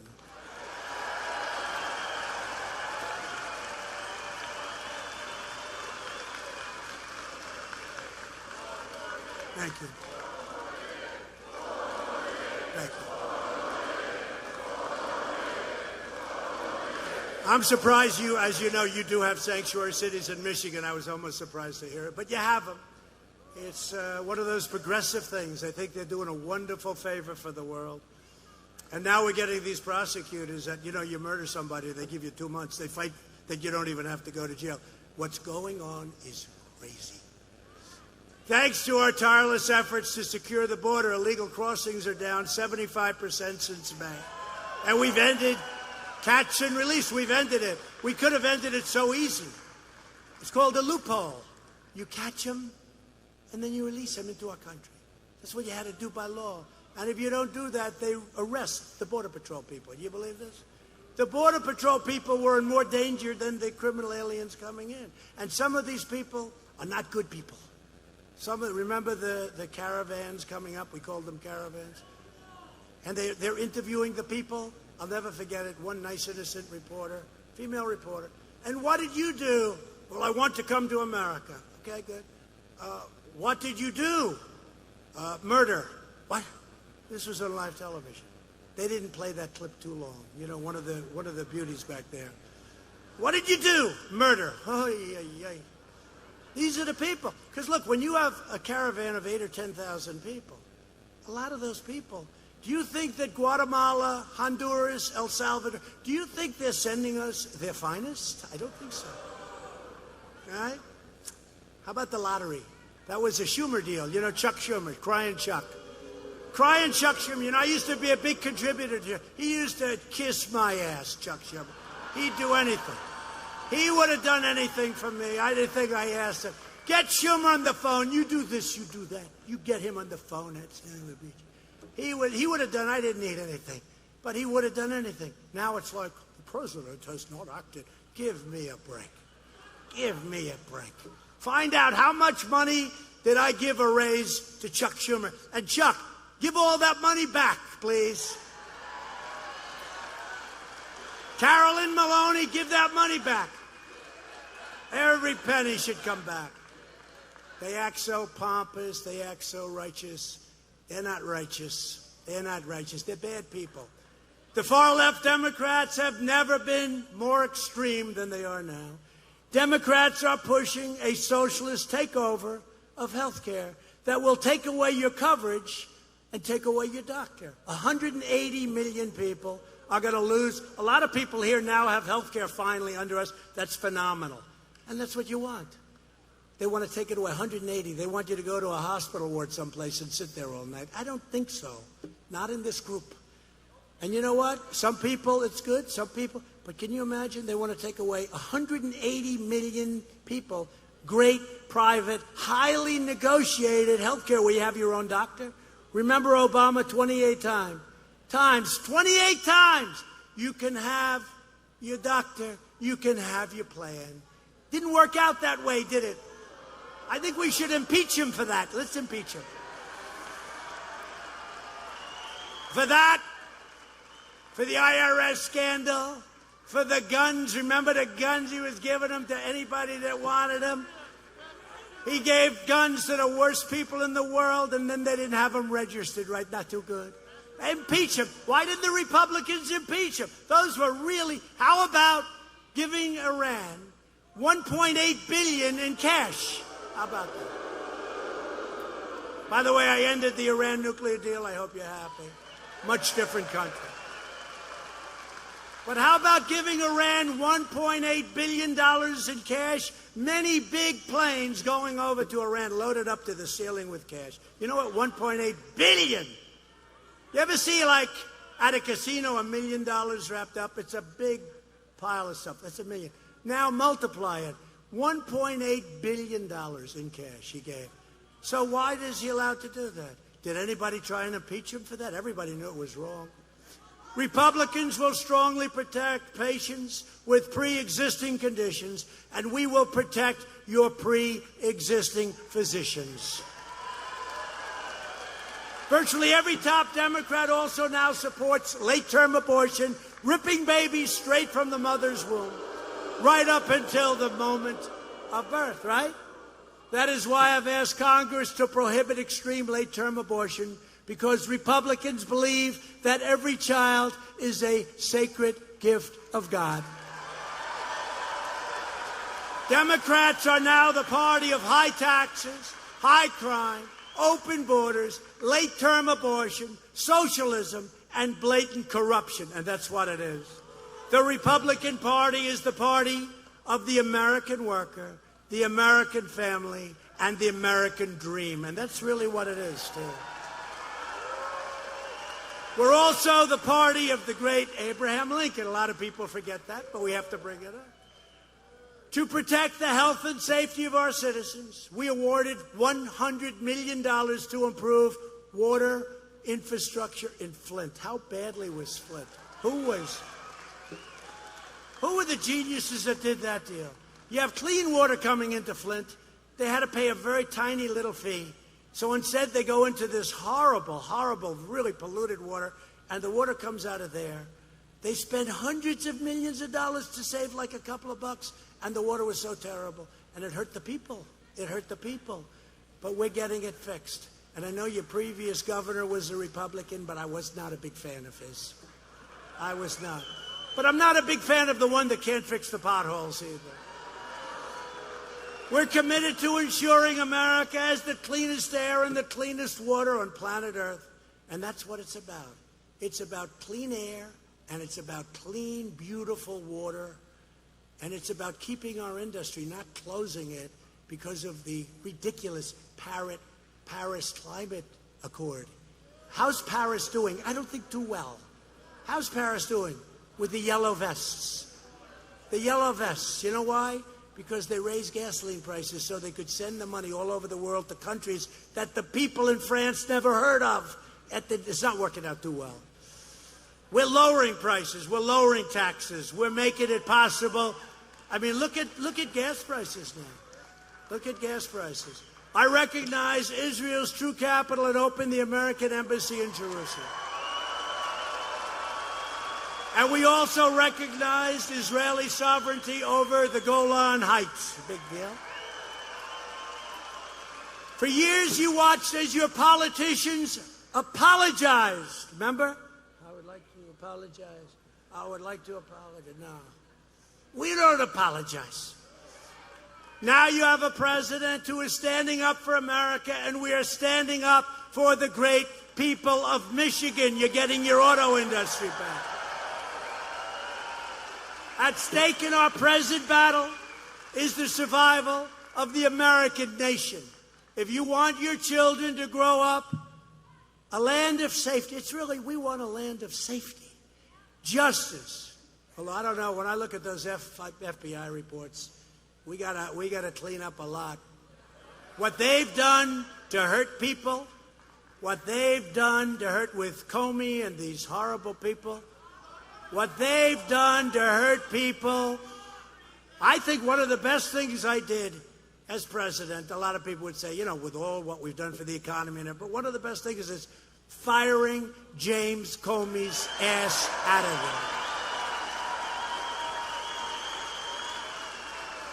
there. Boy, those reports are coming. Did you see the other day? Well, first time now he's said. In other words, he's 50% there, folks. He's hit the golden pond. Anyway, so what we're doing is we're doing things that are going to make our victory. And, it's like a tree. We need that extra 4 years. We've done so much. Even right to try. Right to try? People were traveling. They're terminally ill. They're traveling all over the world. We have the best medical in the world, the best doctors, the best labs, the best hospital. They're traveling all over the world, right, to try and get, because it takes years to get something approved. And I said, wait a minute, folks, why aren't we doing this? And they've been trying to do it for 49 years. They couldn't get it done.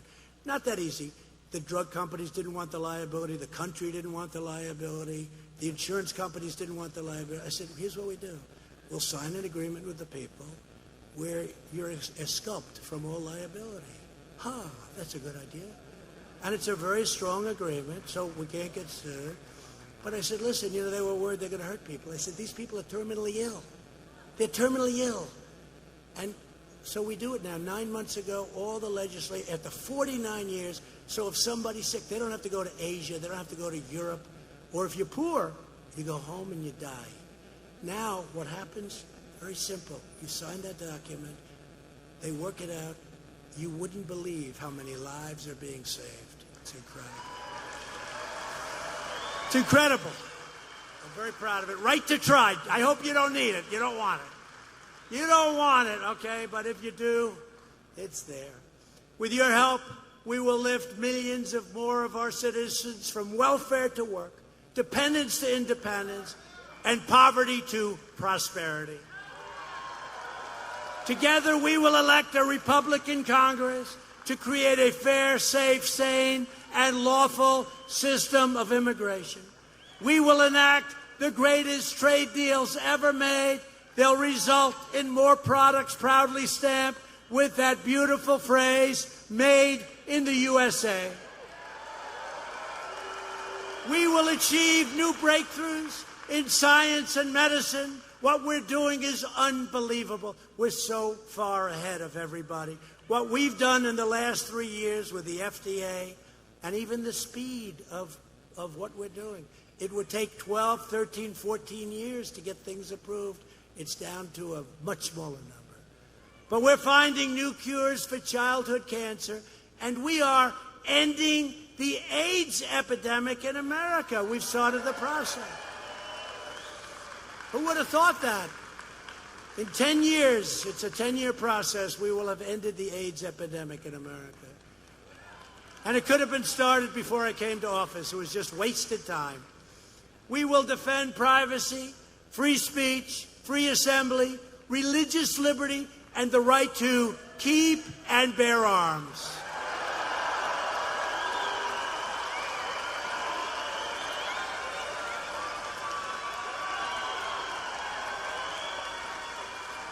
Above all, we will never stop fighting for the sacred values that bind us together as one America. We support, protect, and defend the Constitution of the United States. We stand with the incredible heroes of law enforcement. They're incredible. And that includes ICE. You know how tough these people are? These are great patriots. They love our country. Even the sheriffs, the law enforcement, some of the people that they're dealing with, these guys walk into, they call them a nest. And in some cases, they just start swinging. I don't know. They can have it. They love it.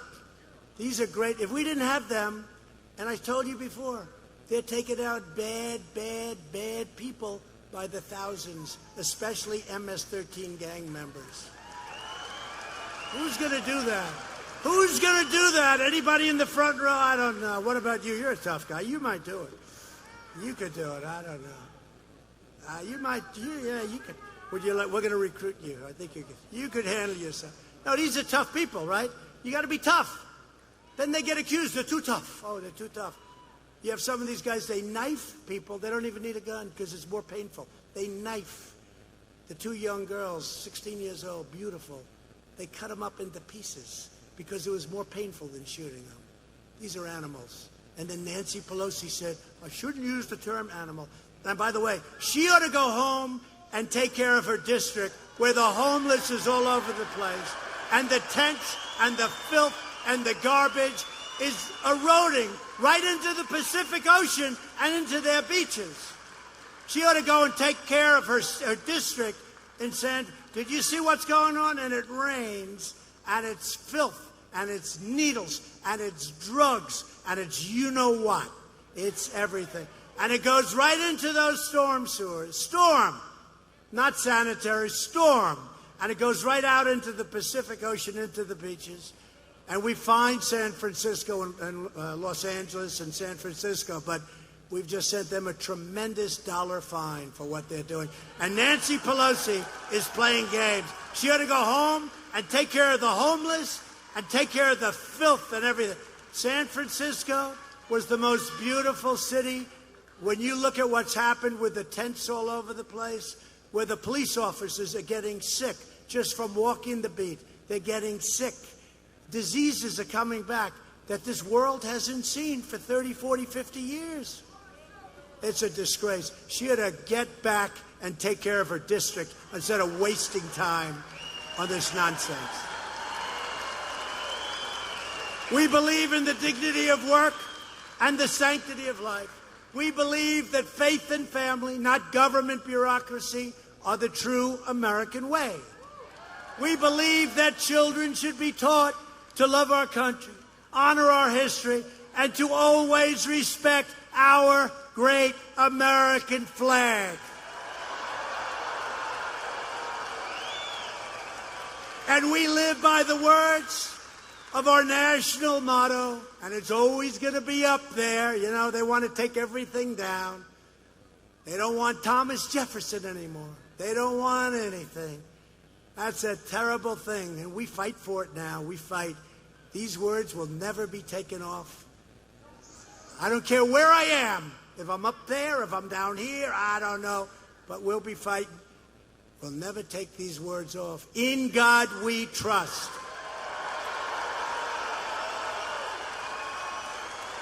We stand on the shoulders of generations of Michigan patriots who gave their blood, sweat, and tears for this beloved nation. This is the state where Henry Ford invented the assembly line. It's the place where General Motors, Chrysler, and Kellogg transformed the nation. It gave us Motown, the Mustang, and the might of the American Midwest. This is the American Midwest. And Michigan is the state where generations of strong, tough, and proud American workers made this into the greatest and most powerful nation in the history of the world, and we are making it bigger, better, and stronger than ever before by far. Loyal citizens like you help build this country, and together we are taking back our country. We are returning power to you, the American people. The Democrats took the people of Michigan for granted, but with us, you will never be forgotten again. The forgotten men and women of this country will never, ever be forgotten again.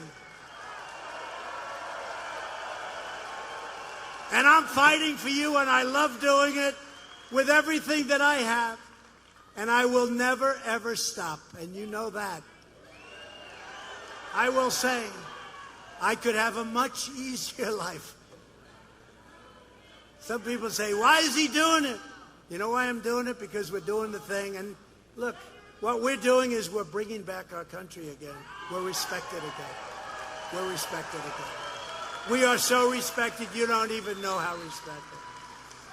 You know, I went to NATO where we were being ripped off because the other countries, you have 29 countries, and the other countries weren't paying their bills. They were delinquent, you know, in real estate. I noticed people are using that word. I've been using it for the last year. It's like a real estate term. That's when they don't pay their rent, right? Well, they weren't paying. And you have to see this chart until I got there. You got to pay. And they said, well, does that mean you won't protect us? I said, you don't want the answer to that question. Over the last, and the Secretary General, Stoltenberg, over the last period of just 2 years, I raised, not from us, nothing from us, $130 billion, but that's nothing. And over a short period of time, they will be paying $530 billion more, all of those countries. My biggest fan in the world is Secretary General Stoltenberg of NATO. He says, I never thought this could, I'm telling you, if you look, it's like 15 years just down. President Obama would go down and make a speech. I'd like to thank everybody for being here. Thanks a lot. Great job. Sayonara. Bye.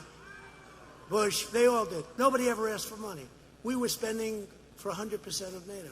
We're protecting Europe. They rip us off on trade, right? They rip us off like crazy. We lose hundreds of billions of dollars on trade. We're changing that. But it's a long time. You know, it's been going on a long time. They don't take your product. They don't take your cars. They don't take your farm product. They don't take your medical machines. We do a big business. They sell us. We don't sell them because they put restrictions. We have better equipment than them, but they make it so that our equipment doesn't qualify. You know, it's called artificial barriers or non-monetary barriers. It's brutal what they do. I'm telling you, they're as bad as China, just smaller. They are as bad as China, just smaller. And now China's doing great. We're very happy. But we have to do something with that. We have to take care of our people.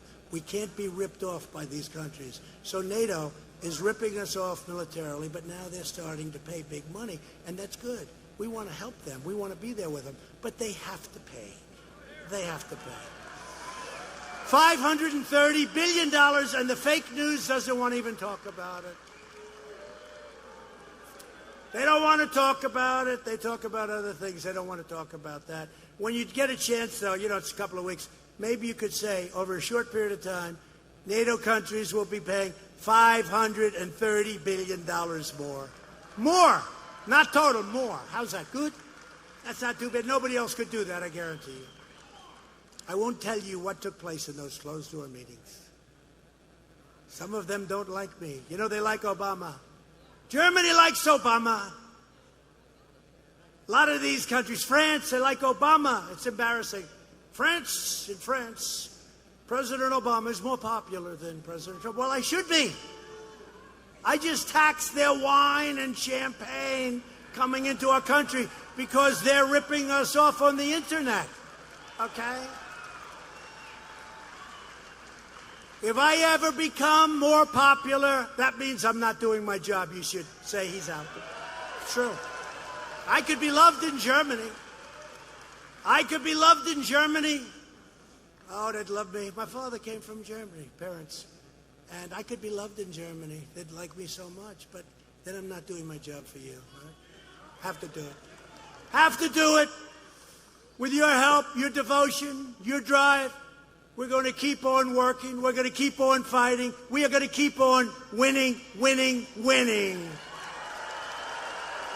Because we are one movement, one people, one family, and one glorious nation under God. America is thriving like never before. And ladies and gentlemen of Michigan, the best is yet to come. Great state. Great state. You better remember all those jobs in a year from now, I'll tell you. I'll say that state let me down. I don't think that's going to happen. I'm hearing very good things. You know, the interesting thing, before it was like a promise. I said, I'm going to bring car back, I'm going to bring this, I'm going to bring... It was all like, you know, it's good, you believe me, I was successful, all that stuff. But now, we've done it. We have done more than I promised. No politician... I promised, we've done more than we promised. No politician, I think, has ever done that. Together, we will make America wealthy again. We will make America strong again. We will make America proud again. We will make America safe again. And we will make America great again. Thank you. Thank you, Michigan. Thank you.